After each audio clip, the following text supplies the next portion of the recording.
Okay, so here's my 2 cents this week. So it is the new year, and I'm sure a lot of you got some fitness trackers on your wrists. Maybe you've already downloaded a nutrition app to track your calories, and maybe it goes as far as to track your macros, I don't know. But just a little caution on those first. They're great programs if you use them right, if you know how to use them. Let's talk about the fitness trackers. You need to know what you want to track. Do you want to track how many steps or how many miles you do a day? Do you want to track your calories? Do you want to track your heart rate? So know what it is you're trying to track and then what it's for, okay? 10,000 steps. What does that mean to you in your fitness? 15,000 steps, 20,000 steps. And is your goal to do more than that every day? So if it's 10,000 steps, because you want to increase your activity, great. You need to increase it by a little bit every day. So, 10,000 today, 10,100 tomorrow, 10,150 the next day. It needs to increase something either daily or weekly so that you know that you are increasing your fitness level. Heart rate monitoring. Are you trying to track if your heart gets stronger or better through cardiovascular training or weight training or whatever? So know what your max heart rate is, and then your average heart rate for exercise, and then watch it every week. Is the same exercise, so let's say you're jogging 5 miles, or you're doing a ice sweat class, or you're doing a weight training class, is your average heart rate at 160 on week 1, and then on week 2 is it 158, and on week 3 is it 156?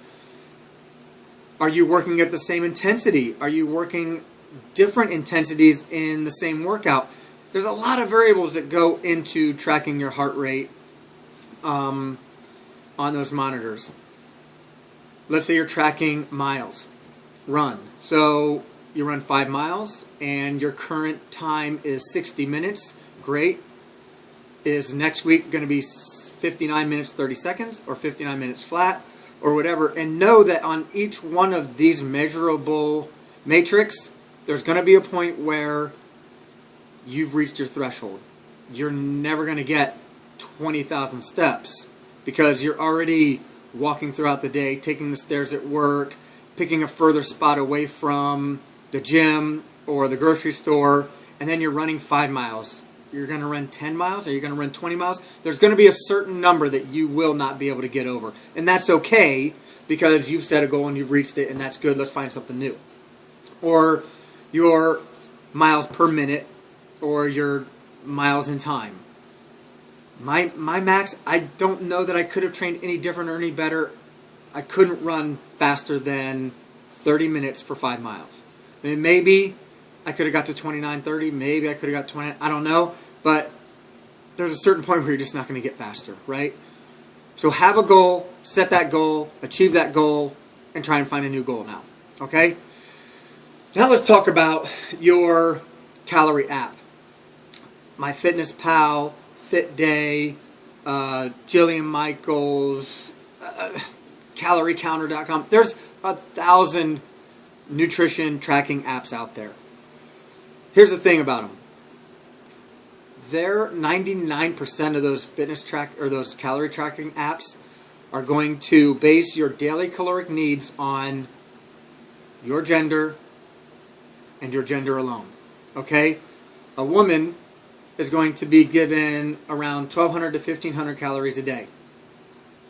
Whether you're 130 pounds or whether you're 300 pounds, you're going to see that it's going to tell you you need to be between 1,200 and 1,500 calories a day. If you're a man, it's going to tell you need to be between 1,700 calories a day and 2,200 calories a day, whether you weigh 150 pounds or whether you weigh 450 pounds. It doesn't take into account your muscle metabolism. It takes a little bit into account your activity level, but not to that much. So here's my caution.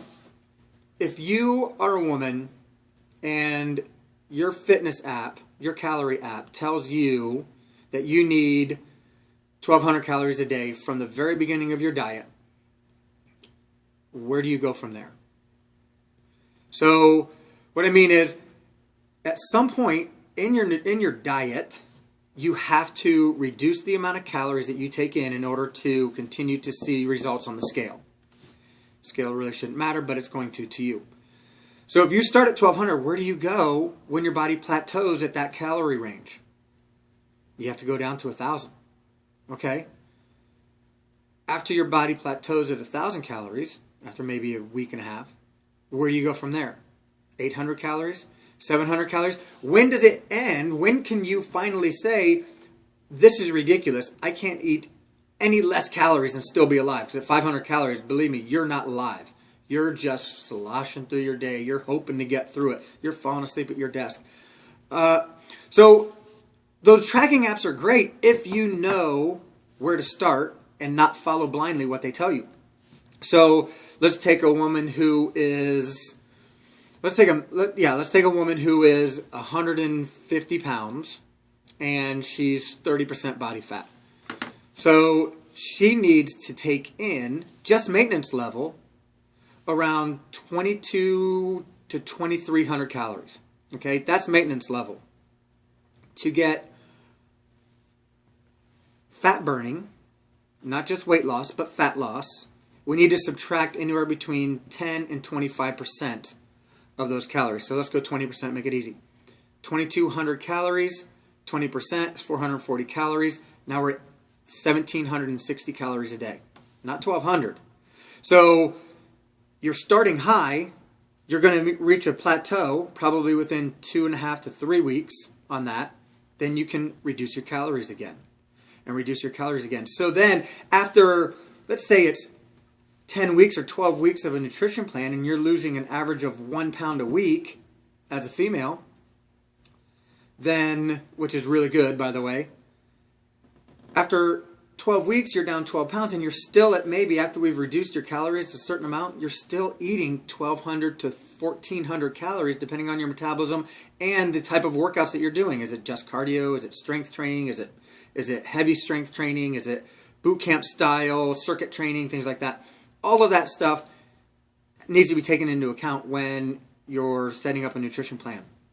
So doesn't it sound more logical, or at least better and more fun, to start your diet at 1700 calories and lose weight and finish your diet at your goal weight at 1200 calories or even 1350 calories, and you're really lean, you're down to maybe 18% body fat or even 20% body fat, or hey, what about 16% body fat? Or you're still eating a high amount of calories. That's more calories a day on a diet than what your calorie app is telling you to start with. Okay? The reason these calorie apps are so great, sorry about that, are so great for people is, or for themselves, is when you use that calorie counter app, you lose weight. Definitely. Everyone who's done them has lost weight. You've probably done one in the past and lost weight. But once you start eating regularly again, or get off of that low calorie range from that app, your weight goes back up. And you're not happy with it, and another year goes by, and another resolution comes along, and you say, well, last year when I used MyFitnessPal, I lost all the weight, so I'm going to use it again. That's where those apps get you, because those apps get paid on views by you through advertisers. So they want you to use it, go away from it, come back to it, use it, go away from it, come back to it.